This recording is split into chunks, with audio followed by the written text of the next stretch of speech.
Hello everybody, this is Astocky here and welcome to, I guess I'm going to call this episode 0. So the last episode I posted of Dwarf Fortress was episode 1. This episode 0, is going to be a bit of an intro, how to get set up and basically where to get the game. So this is the game. It is at bay12games.com/dwarves, and it takes you to Dwarf Fortress. And so this will get you the latest version, which is version 0.34.11, and then you can just download it. But I mean, that's one way to do it. And if you look at the background, you can see there's lots of pretty ASCII characters and all that kind of stuff. But really, what you guys are interested in is the noob version. So if we go over here, it is called the Lazy Noob Pack, and I'll post a link in the description to all of these. But this is basically what you want, because this has the latest version of the game, and it has absolutely everything set up to be just super easy to use. So you scroll down a little bit, and there is a link just here where you can get it from. So there we go, we can get it from there, or we can get it from there. I have the Lazy Noob Pack Advance, which adds DF Hack, Stone Sense, and Quick Fort utilities. I have no idea what those things are, but the advanced download wasn't much bigger, so I got that instead. So that's pretty much the link that you want, unless you want to go for Mediafire. Either way, it works pretty well, and basically I'll just click on it. It takes you to the link. Now there's a whole lot of things that you've got to be careful about, but basically you want this one that says download now. So I'm going to save that, and I'm going to stick it in my games. I've made a special temp directory, and then you hit save. So it's going to take just a little while to download. Now while that is downloading, the Dwarf Therapist that comes with it, which is pretty much what you can use to look at all the different attributes and things of your dwarf, and it's pretty much the easy way to do it, has a thing called the Splinter Mind Attributes Merge or Split or whatever you want to call it. That's basically the version you want. Now this doesn't come standard with it, so basically you have to choose to download that yourself. So I'll just click here and just say download, and then assuming my internet plays the game, we can come over here, we can click download to save the file on my computer, and then we'll put it in the same folder.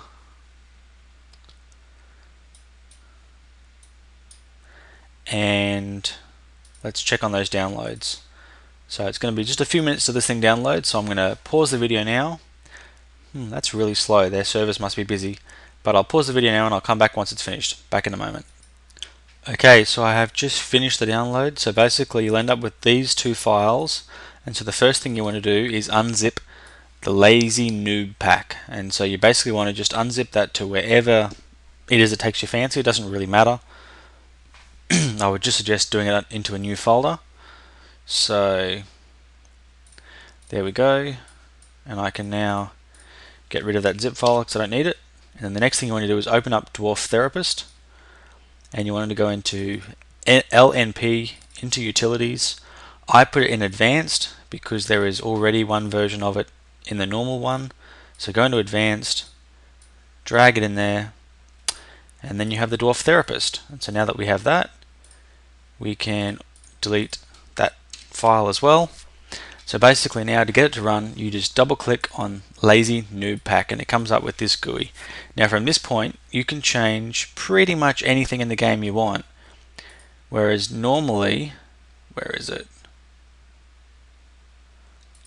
Normally you would end up with this on the left, this big long crazy executable sort of initialization file, which is just crazy. So why do that when you can have simple buttons? So to start with, let's click on Lazy Noob and click load, and that loads those key settings.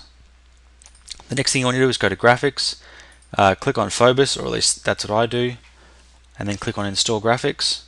You click OK, it does its thing. There we go, it's now updated the graphics. And then you go to utilities, and you can see now we have Dwarf Therapist 0.6.2, and then we have Dwarf Therapist. Now the second Dwarf Therapist is the one that I installed, so that's the one that we're going to want to use a bit later on. And then you can go to advanced. You can turn the music on or off. The intro movie, you can adjust whatever you want with the frames per second there. I normally cap it at about 30. It doesn't really make too much difference. It's not a game where FPS is super important. You can change the processor priority. I like to change this to seasonal just in case something goes wrong and it crashes.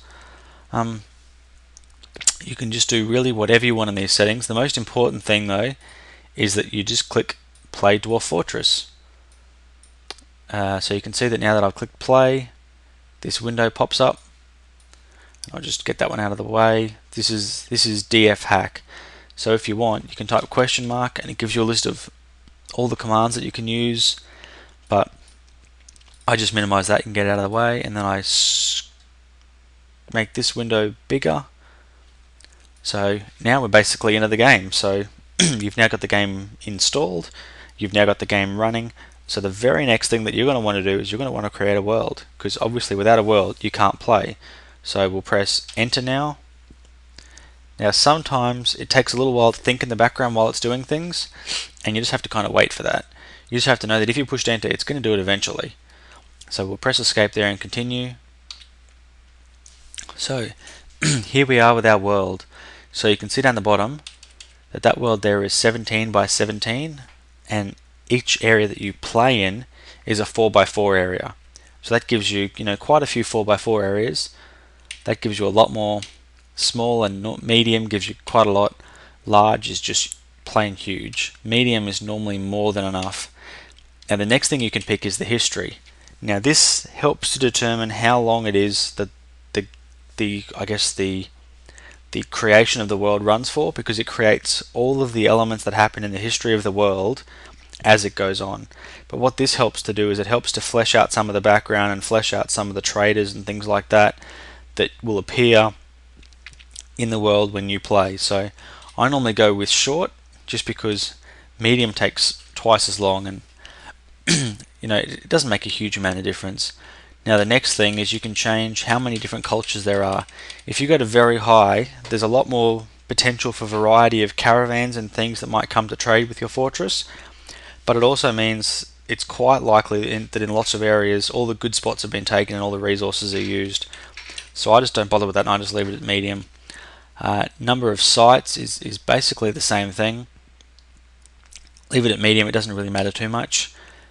Now beasts is basically when you spawn a world, you will look around and there will be a whole lot of other different things going on in the background. There will be animals turning up, they'll be doing their thing in the forest, they'll be doing whatever they do. If you make this up to very high, that means there will be lots and lots of beasts turning up, and not all of them are harmful, but some of them are, and it's one of those kind of things that you have to sort of balance off. I think, again, medium, as with pretty much everything else, is a really good balance. The next thing is savagery. Savagery means it's more likely that any beasts that spawn are hostile. So that could be, you might spawn, say, a rabbit. Rabbits aren't hostile, but you might spawn a poisonous snake. So it kind of increases the likelihood of spawning things that might be dangerous. So I'm kind of new at this, so I always go for very low. But apparently very low gets a little bit boring, so some people don't like that. Now the next thing is minerals. Now this one is really more of a challenge for yourself. If you go to very rare, it is going to be really hard to find anything that you can smelt into a metal, and that's kind of not cool, I think. So I always go for frequent. I've heard that everywhere is a bit too easy, so I think frequent is a good balance. So again, you get to here and you can't press enter because you've got to get used to reading menus if you're going to play this game. So as you can see at the bottom, it says press Y to go. So Y. And as you can see now, it is doing its thing and it is just jumping along crazy and generating the world, adding in all the different layers, forming lakes, forming minerals, placing civilizations, and now here we come with the history. So you can see that during the history they're building roads, they're building cities, they're doing lots of different things, and you can see this bit is taking quite a long time because it is spawning a huge number of different events that happen, and each one of those events caused something. They could be an event that caused a town to get bigger or a town to disappear. Lots of different things can happen, and the game slows down quite a lot while it's doing this because it is just doing so many things. So we just got to wait until it gets to 125 and then we're good to go.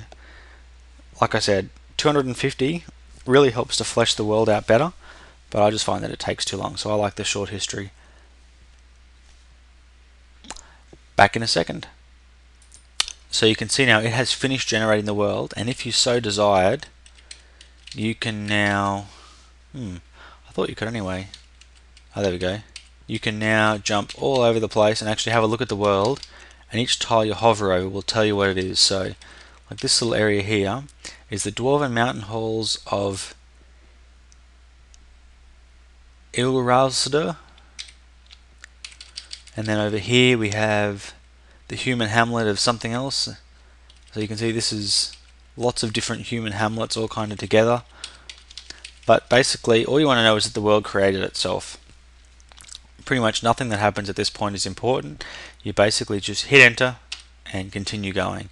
So basically what it's doing now is it is saving the world, because once you create this world, until you create another world, this world is a living place.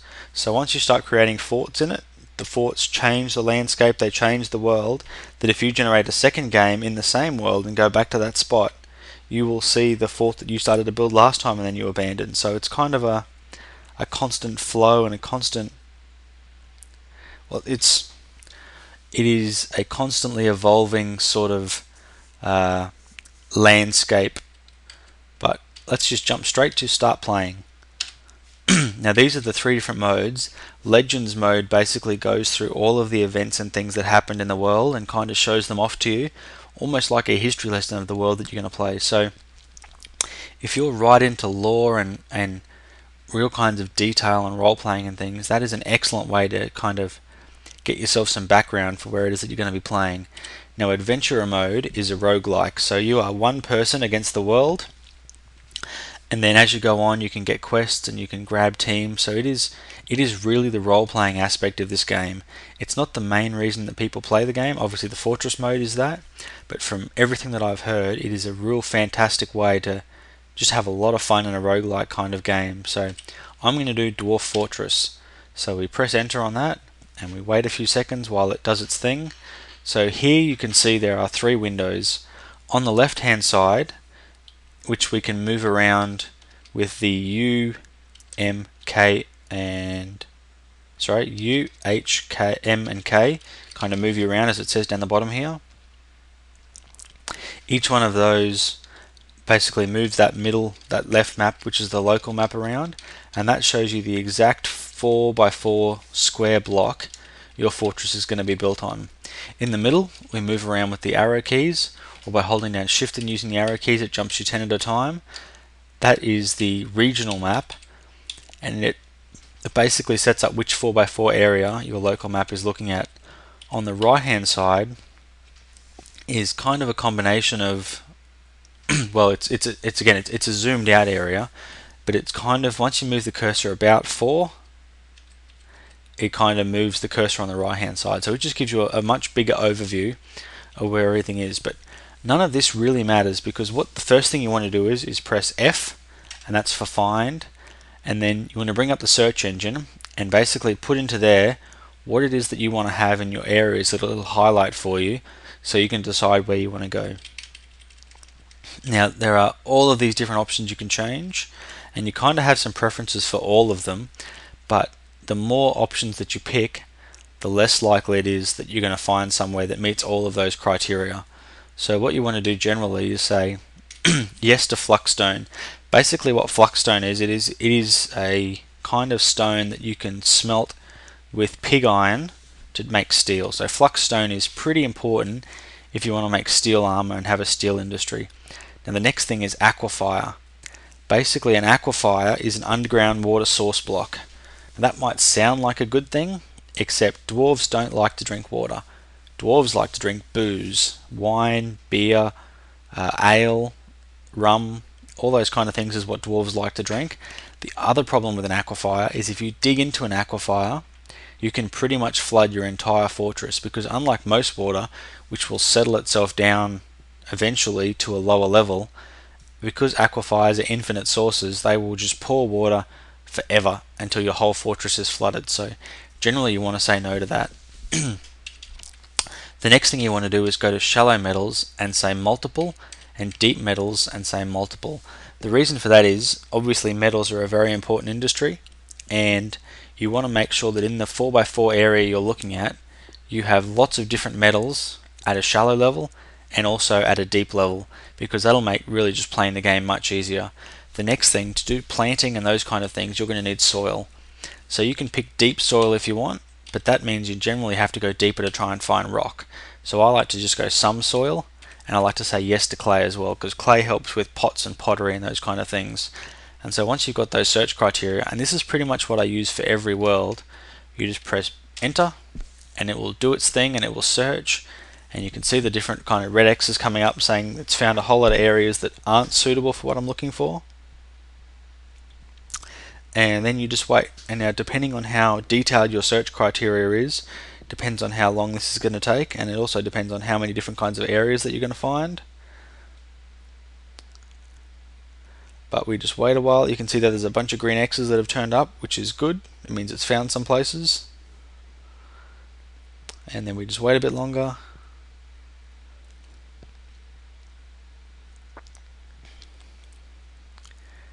And there we go. So you can see there are quite a lot of X's up near the top. What I will do now is press escape, because at the moment I'm still on the search menu. So if I press escape, that will take me back to the looking around area. So you can see up the top here, there are a bunch of green X's up the top. Lots and lots of them, but you can see there that the temperature says that it's scorching. So that's not good. Dwarves don't like scorching heat. So we'll run our way down. What they really like is something that says warm or temperate. So you can see around this warm and temperate area on the right hand map, there is basically nowhere that has an X. But if I keep moving over and then move down, you can see that there is an X here. So I'll move myself over, and just there is an X. Now what that X means is that it met all of the criteria I put in. So it has some clay, at least some soil, it has shallow metals, it has deep metals, and there are areas somewhere in here where I should be able to find flux-stone. There we go. Now you can see at the bottom on the far left hand window there's all those little pictures of dwarves. Now basically what that is another dwarf fortress. So obviously we don't want to build our fortress on top of another fortress. And you also, if you look on the far right hand side over here, you can see that there are no trees and no vegetation. That is a really bad place to start a fortress. If you have a fully established fortress, that might be okay, but it pretty much stinks to try and build one there. So we're going to go down a bit further, and you can see that just here there is one. It is temperate. Trees are sparse, which is not that good. Surroundings are calm though, which is good. That means you're not that likely to get attacked. We've got shallow metals, deep metals, some soil and clay. So that one there is not too bad. It kind of meets a lot of the criteria that we had. So that's a good thing. I'll have a look at this one here.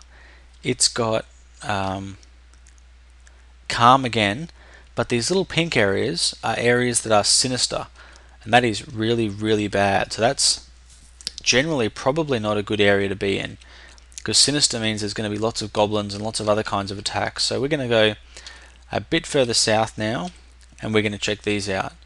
So now this one is excellent. It has flux-stone as well as everything else. The downside, of course, is that trees are still sparse. We come over here, they're scarce, and same with these other two. So that's pretty much because that's a temperate grassland, but these ones are all deserts. So obviously deserts aren't that good. So we'll have a bit more of a look around, and you can see that there is really nowhere else in this map that matches what it is that we're looking for. So if we come over here, you know, there's quite a lot of nice looking areas in this freshwater marsh, but they all have an aquifer. Come up here a little way,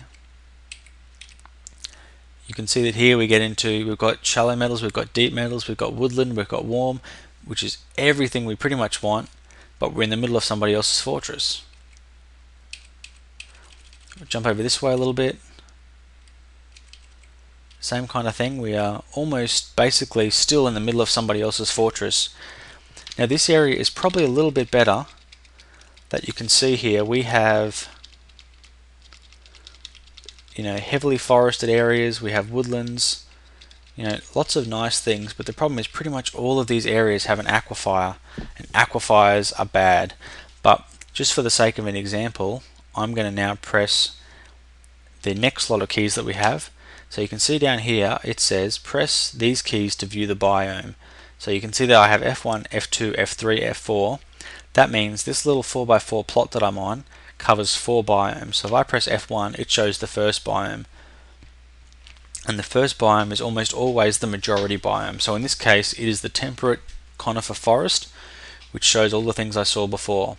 Now if I press F2, it shows that it's a temperate shrubland. So in this case, you can see that the trees have changed from heavily forested to woodland, and the other vegetation has changed from thick to moderate. You can see also both of them are saying wilderness, which means that it is probably an area where there's going to be lots of creatures roaming around. Some of them nice, some of them not so nice, so that's bad as well. And then we press F3 and that shows the other one, which is another temperate shrubland that's slightly different. And then F4 at the bottom is another temperate shrubland that's slightly different. So that basically lets you see what you're going to get, because sometimes you might not want an aquifer, but sometimes in order to get something like fluxstone, you might have to just move a fraction into an area that would otherwise be less than ideal. Or maybe you want a river. So like if I go just there, you can see that now I've only got 3 biomes, not 4, but I still haven't got any fluxstone, so that's not the best area. But either way, I'm going to press E now to embark, and it's going to start me off in that area. So it says here, you have selected an area with an aquifer. It might be very difficult to obtain stone here. I'm going to press enter and go ahead with that. And so now what we have here is we have 4 separate groups that we could play with. So we've got Mayday Custom, the Lazy Noob Pack, DF Vid Shoots 2012, and DF Vid Shoots 2011. And so you can see the first one has, it looks like 2 miners, a woodcrafter, a mason, a crafter, a fisherman, and a farmman / cook. And so you can see each of them has different things. Or you can go to the option to prepare for the journey carefully. Now generally I would just hit play now and it would just pick someone for me. But this time what I might do is click prepare for the journey carefully, just to show you how that screen works. So we press enter here, and now basically you can see in the bottom right hand corner I have 270 points to spend. So you can, with the up and down arrows, move up and down here. I can take my first peasant over, and now with the plus and minus I can add to his skills. So if I make him a 6, he becomes a novice miner, and you can see that cost me 5 points. To go to the next point, you can see took him up to 7 but cost me 6 points. So each kind of increment costs an increasing amount of points. You can also see on the left hand side that as I add, it takes single points away from him. So what that means is a dwarf can have a maximum of 10 skill points, but that it costs a lot more points than just 10 to give him those 10 skill points, depending on what skills you pick. And it is obviously cheaper to go for 10 skill levels of 1 than it is to go for 1 skill level of 10. So you can kind of use that to work out how you want to set up your different, because they start off as peasants, and if I was to say go to this peasant here and say I want to give you 10 for mining, that would make him a proficient miner. So his title would now more than likely change to say he is Reg the Miner, because they basically base that on his top skill. But you don't just have those points to spend on your dwarves skills. If you press the tab key, you also have this huge list here of all the items that you want to take with you. So you can see that I have quite a lot of items with me, and if I move over to the right hand side, you also can have quite a large list of animals that you want. So if I was to come down here for example and say I want to take a 2-humped camel, I press plus, and you can see now I have 1 2-humped camel, but I only have 19 points left. So that's probably a bad idea. But you can see here I currently have 2 picks, 2 battle axes, an iron anvil, lots of wine and beer, some plump helmet spawn. Now plump helmets are a kind of mushroom. Pigtails are almost like dwarven cotton. Cave wheat is just regular wheat.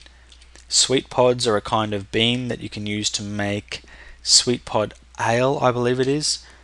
Rock nuts, you can press them and get the oil out of the nuts, and these grow into quarry bushes that you can use the leaves for. So there's a huge economy that goes on with Dwarven Fortress, and basically this is a pre-picked inventory for you to kind of help you out. But now for each thing that you have here, I can say I don't want a birch wheelbarrow, so I give that back, and that gives me 50 points back.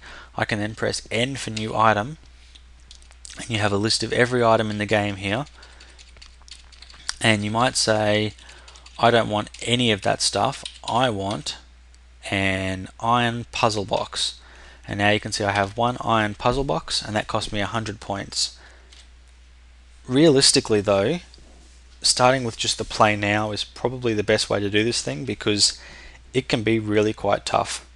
It's one of those things where you think I've got everything that I think I could possibly need, and then you get into the game and you go, oh no, I've forgotten one thing, and it pretty much ruins your fortress. So you until you really know what you're doing, you kind of want to stick with something that's been generated for you.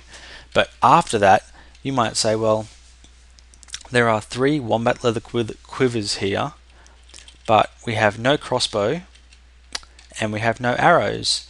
So what is the point in having quivers? And the answer is there is probably not a point to that. So that gave me 30 points back. So here we have ropes, bags, cloth and thread, all good things to have. We have 15 male turtles. And you might think to yourself, male turtles, what do you want 15 of them for? And the answer is you probably just don't. You probably want to go for maybe 7 males and 7 females to see if you can breed them.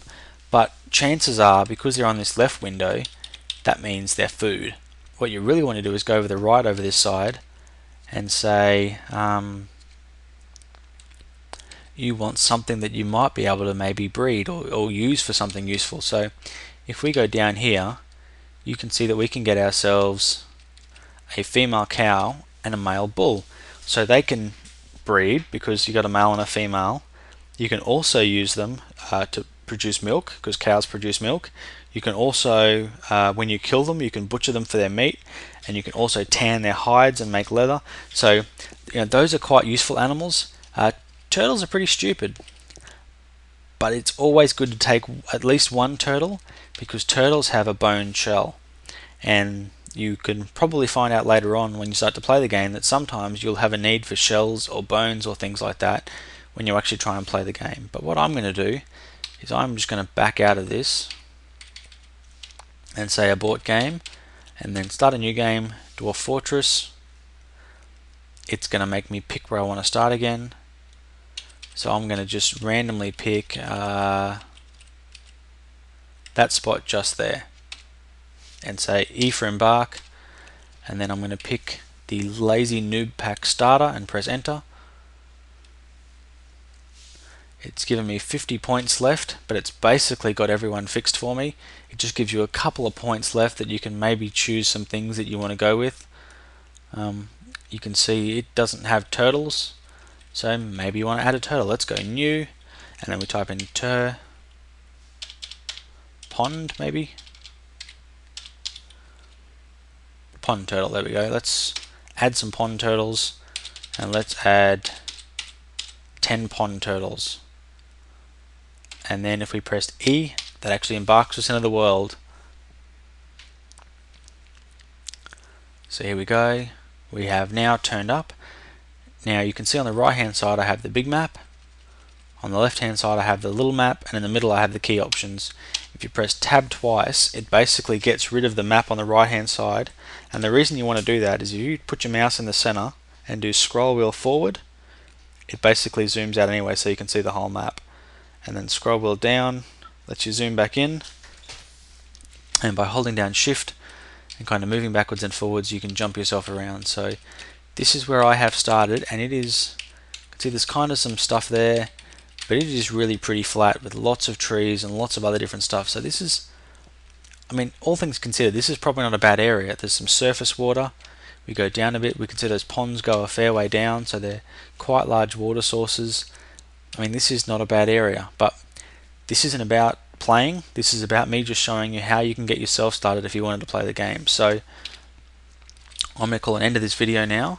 So thank you very much for watching. I hope you guys have enjoyed this. If you have any questions about creating a world or about getting the game or starting off with the game, please let me know and I'll be happy to show you. Actually, there's just, as soon as this finishes saving, I'm going to jump straight back into the world because there's one more thing I want to show first. And what that is if we click on Lazy Noob Pack and we go to Dwarf Therapist and select the one that we just installed and click Run Program, it brings up this window. So there was an error there that says there currently isn't a Dwarf Fortress running, and that's because I'm not in a world at the moment. And if it can't detect dwarves, it obviously can't load them up for you. So now that I'm back in the game, you can see that here it says space resume, which means it is paused. So I can click on my Dwarf Therapist and say connect to Dwarf Therapist, and it will load them all up. So those are the dwarves that I brought with me. That shows you all of their skills, it shows you their skill levels, everything about them. In the event that it doesn't show their levels, you can click on options, you can go to grid options, and here skill drawing method, it defaults generally to growing center box, which means the box gets bigger as their skills get higher, but you could change it to line glyphs, which look like that. I really don't know what those glyphs mean, they're kind of annoying. I don't particularly like them. You could change it to growing fill, which has a bar that kind of moves across and fills up as their levels get higher. Or you could just stick with what most people like, which is just plain numbers. Numbers are just so easy, why would you mess with it and not have numbers? So I will now exit that. I'll now abandon this fortress because I'm not going to continue playing this, and it's quicker I think to abandon than it is to actually do anything else. Although it does have to resync the save games and things like that now, and fix up all the folders and stuff like that, so it does take a little while, but basically that's all there is to creating a game in Dwarf Fortress and getting yourself going. So thank you very much for watching. If you guys have any questions about what you can do with this, please let me know. Otherwise, either probably not tonight, but probably tomorrow night, I will see if I can get a video up for you guys as a continuation of my last fortress that I started a little while ago. So thank you very much for